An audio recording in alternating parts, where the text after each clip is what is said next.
여러분 반갑습니다. 욥기 말씀 묵상 시간입니다. 욥기 묵상 잘 하고 계십니까? 많은 분들이 욥기를 묵상할 때 지치십니다. 왜냐하면 그냥 했던 말 또 반복되는 것 같고, 그리고 뭔가 좀 어렵고, 특별히 이 고난의 문제라고 하는 것은 마음에 부담이 되지 않습니까? 별로 좀 생각하고 싶지 않은데 계속 고난 하니까 마음이 무겁고 부담스럽고 지칩니다. 그래서 쉽게 이 욥기를 사랑하지 못합니다. 저도 과거에 그랬습니다. 그런데 이번에 저는 욥기를 묵상하면서 이상한 것은 마음이 지치지 않습니다. 그리고 지루하지도 않고 또 말씀이 이렇게 반복된다 생각이 되기보다는 정말 날마다 이 새롭다 하는 것을 느끼게 됩니다. 이 고난의 문제가 정말 우리 인생에 있어서 이렇게 깊은 문제이구나 하는 것을 저는 역설적으로 깨달아가고 있습니다. 친구 세 사람이 그것도 3라운드에 걸쳐서 계속 욥을 정죄하고 있지 않습니까? 또 욥은 거기에 대해서 항변하고 꼭 친구에게 항변한 다음에는 하나님께 호소합니다.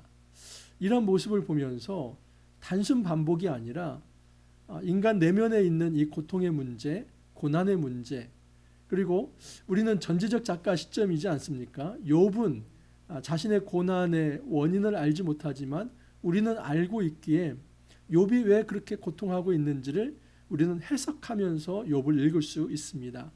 그래서 저는 정말 욥기가 요즘 너무 재미가 있습니다. 그리고 이 욥기 말씀을 통해서 내 삶에 어떤 어려움이 있다 할지라도 하나님의 신정론, 하나님께서 반드시 옳다는 것을 인정하면서도 내가 왜 기다려야만 하는지, 또 내가 어떻게 하나님 앞에서 반응해야 하는지를 깨달아가고 있습니다. 자, 이제 오늘 말씀은 욥이 하나님 앞에 토로하는 장면입니다. 여러분, 기도가 간구의 기도도 있고요, 때로는 죄의 고백의 기도도 있고, 또 하나님께 감사하며 찬양하는 기도도 있습니다.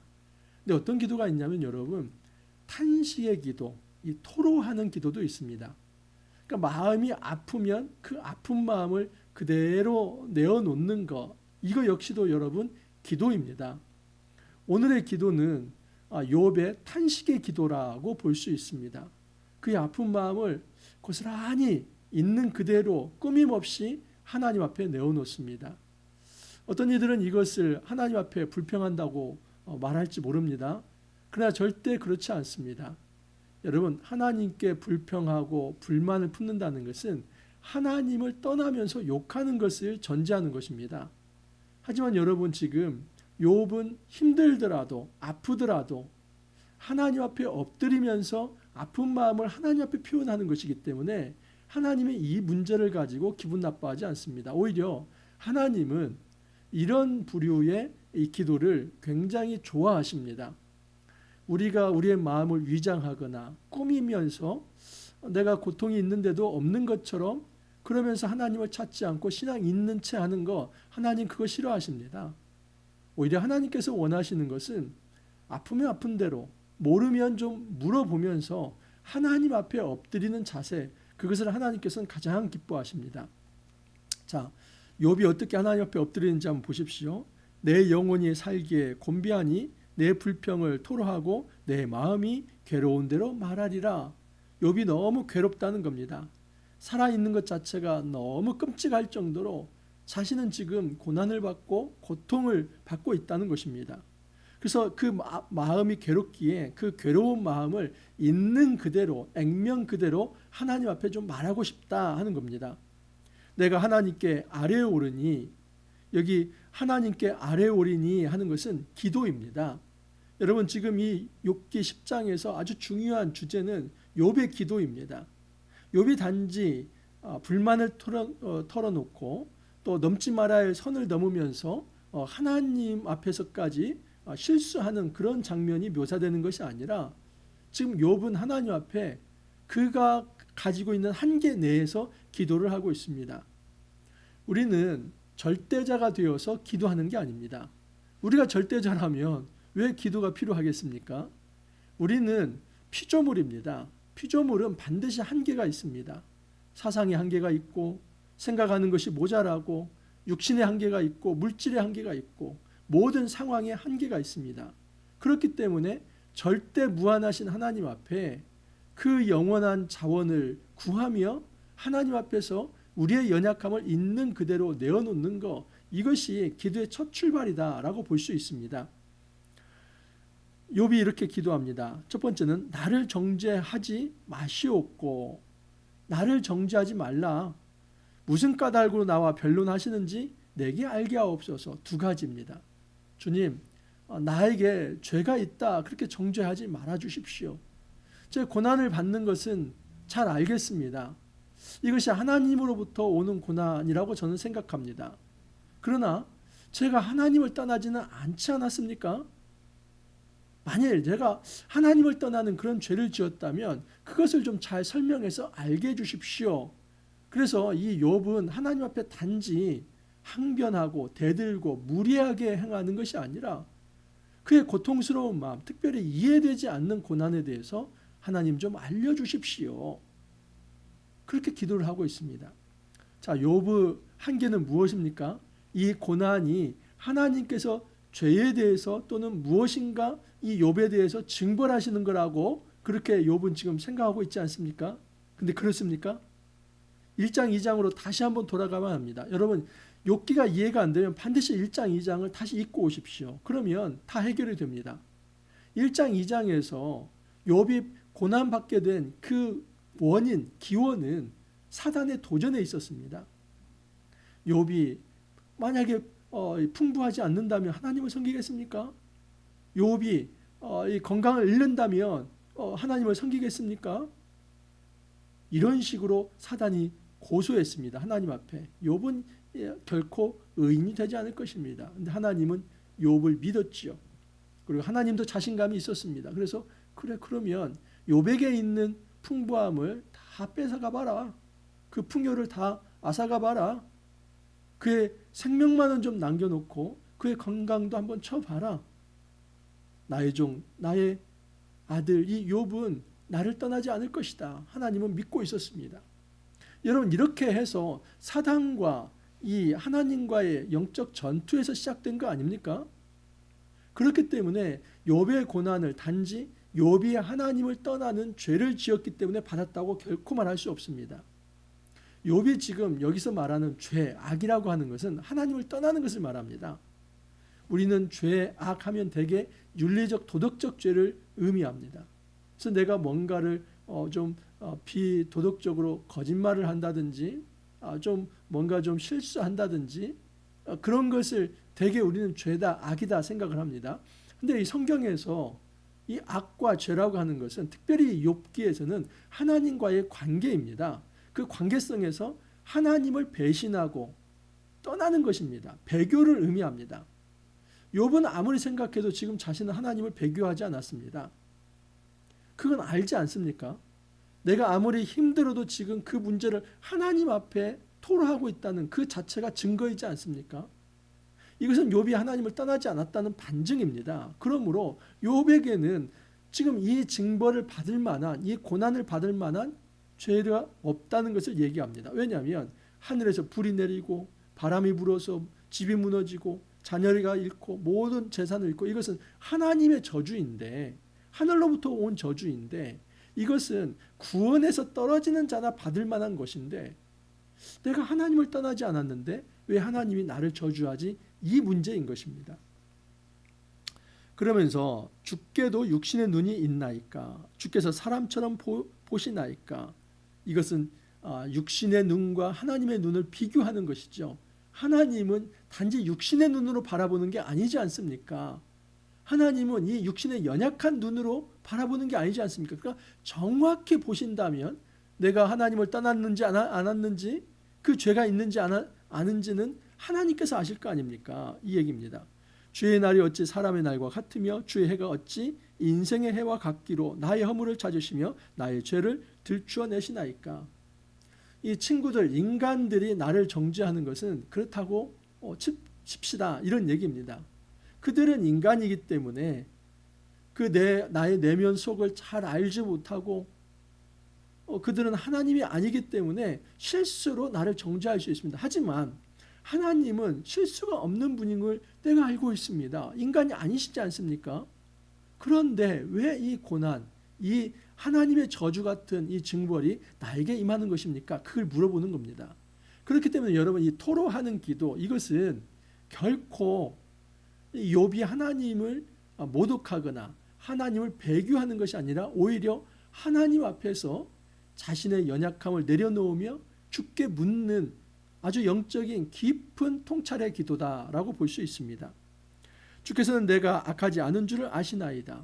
욥의 확신입니다. 왜냐하면 자신은 지금 하나님을 떠나지 않았기 때문에, 하나님은 인간이시지 않고 정확히 모든 사람의 이 마음까지 해부하면서 볼 수 있는 분이기 때문에 내가 하나님을 떠나지 않았다는 것, 내가 악한 죄를 짓지 않았다는 것을 하나님은 아신다는 것, 그것을 고백합니다.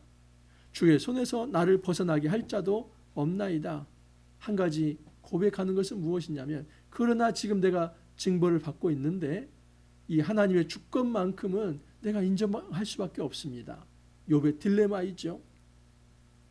분명히 이것은 하늘로부터 온 징벌인 것 같은데 나는 죄를 짓지 않았는데 왜 하나님은 이 징벌을 주시나. 하지만 하나님은 오르셔. 그래서 뒤죽박죽 이 욥은 딜레마에 빠져 있습니다.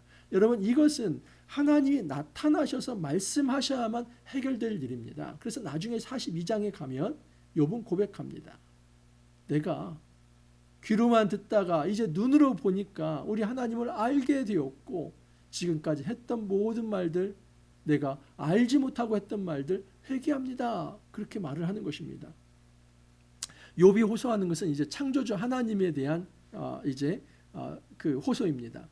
적어도 하나님이 나를 창조하셨다면 나를 좀 긍휼히 여겨주시기를 그렇게 간구하는 것입니다.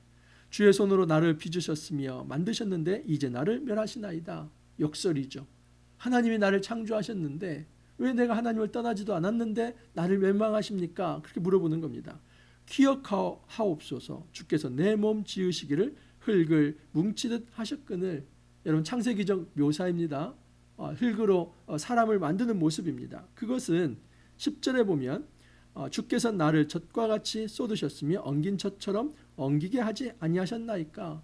여러분, 우유를 이렇게 막 저으면 나중에 그게 뭐가 됩니까? 치즈가 되죠. 그렇듯이 이 아주 작은 물질로부터 이 인간을 진흙처럼 빚어서 그렇게 사람을 만들듯이, 우유를 치즈로 해서 형상을 만들듯이 하나님이 그렇게 나를 만들지 않았습니까? 하는 겁니다. 피부와 살을 내게 입히시며 뼈와 힘줄로 나를 엮으시고. 인간 생명 창조를 의미합니다. 생명과 은혜를 내게 주시고 나를 보살피심으로 내 영을 지키셨나이다. 우리 하나님은 생명을 주시고 은혜를 주시고 보살피시며 보호하시는 분입니다. 하나님은 어떤 분인가? 이 창조주 하나님에 대해서 묘사를 하고 있는 겁니다. 그러한데 주께서 이것들을 마음에 품으셨나이다. 나를 이렇게 은혜롭게 창조하시고 나를 지금도 보호하셨고 이끌어 주셨는데 왜 하나님께서는 나를 치실 것을 마음에 품으셨습니까? 그걸 물어보는 겁니다. 이 뜻이 주께 있는 줄 내가 아나이다. 욥은 지금 2장을 그는 알지 못하기 때문에 철저히 이 고난이 하나님이 독자적으로 욥에게 내린 거라고 생각합니다. 그렇지 않죠? 지금 욥을 괴롭히는 건 누굽니까? 사단이고 하나님은 잠시 용인했을 뿐입니다. 반드시 하나님은 회복시킬 것입니다. 그러니까 욥은 자기 한계 내에서 지금 억측과 또 착각을 하면서 하나님 앞에 왜 그러십니까? 이렇게 말을 하는 겁니다. 목사님, 그러면 안 되는 거 아닙니까? 물론 안 되는 거죠. 하지만 여러분, 인간은 한계가 있고 자기의 한계 속에서 생각을 펼쳐나가기 때문에 그 한계 속에서 하나님 앞에 그만큼 얘기하면 되는 겁니다. 우리가 한계를 뛰어넘어서 100% 완벽한 생각을 하나님 앞에 표현하는 거, 하나님 그것을 원하는 게 아니라 현재 이해되지 않으면 않는 대로 그것을 하나님 앞에 표현하는 것, 그것이 바로 신앙입니다. 내가 악하면 화가 있을 것이오며 내가 의로울지라도 머리를 들지 못하는 것은 내 속에 부끄러움이 가득하고 내 환난을 내 눈이 보기 때문이니이다.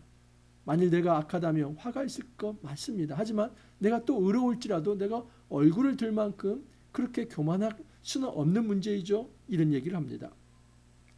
주께서 나를 태에서 나오게 하셨으면 어찌미니까. 욥이 다시 한번 자기 태어난 날을 이제 후회하는 그런 말을 합니다. 3장에서 한번 했던 거죠.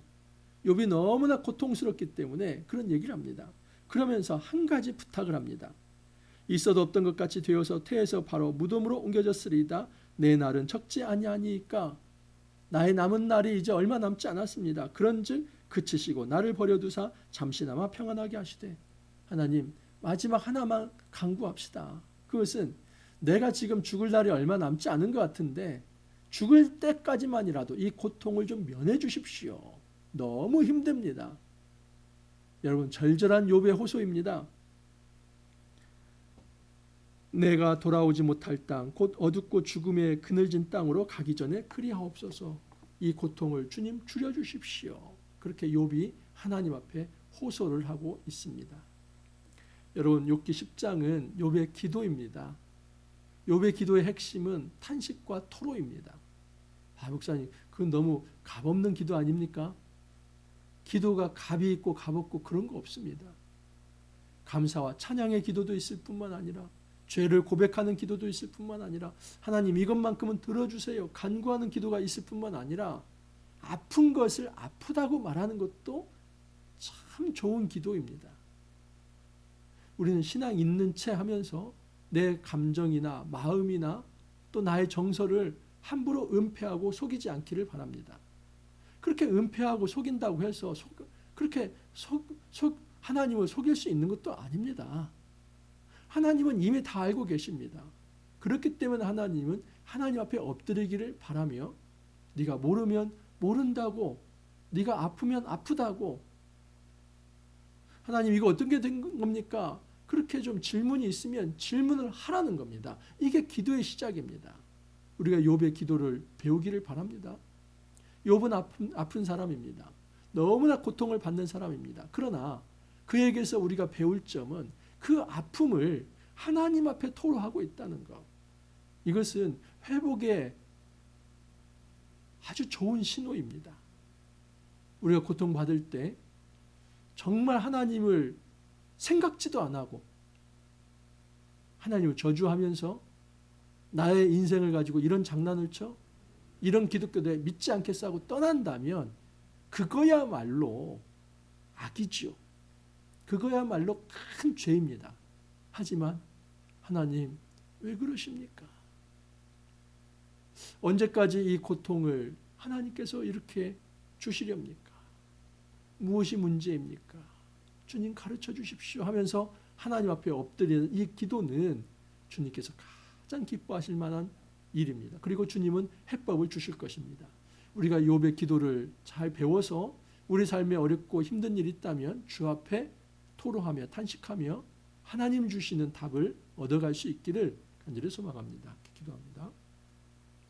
주님 감사합니다. 우리 삶에 어려움이 있을 때 너무나 쉽게 주님을 원망하고 불평하며 주님을 떠날 때가 있습니다. 그러나 우리가 이제 이후로는 아프면 아픈 대로 하나님 앞에 토로하되 마지막까지 하나님 앞에서 우리의 마음을 아뢰 수 있게 하옵소서. 하나님을 떠나지 아니하고 하나님 앞에 질문하며 아뢰을 때에 하나님께서 친히 말씀하여 주시고 우리를 회복시켜 주옵소서. 주님 감사하옵고 예수님 이름으로 기도하옵나이다. 아멘. 11월 이제 굉장히 좀 깊어가고 있고 또 목요일 날 수능 있습니다. 고3 수험생들 위해서 기도합니다. 또 학부모들도 이제 많이 초조해하며 이렇게 기도하실 텐데 함께 기도하는 시간들 되기를 바랍니다. 오늘 하루도 여러분 파이팅 하시고 내일 또 찾아뵙도록 하겠습니다.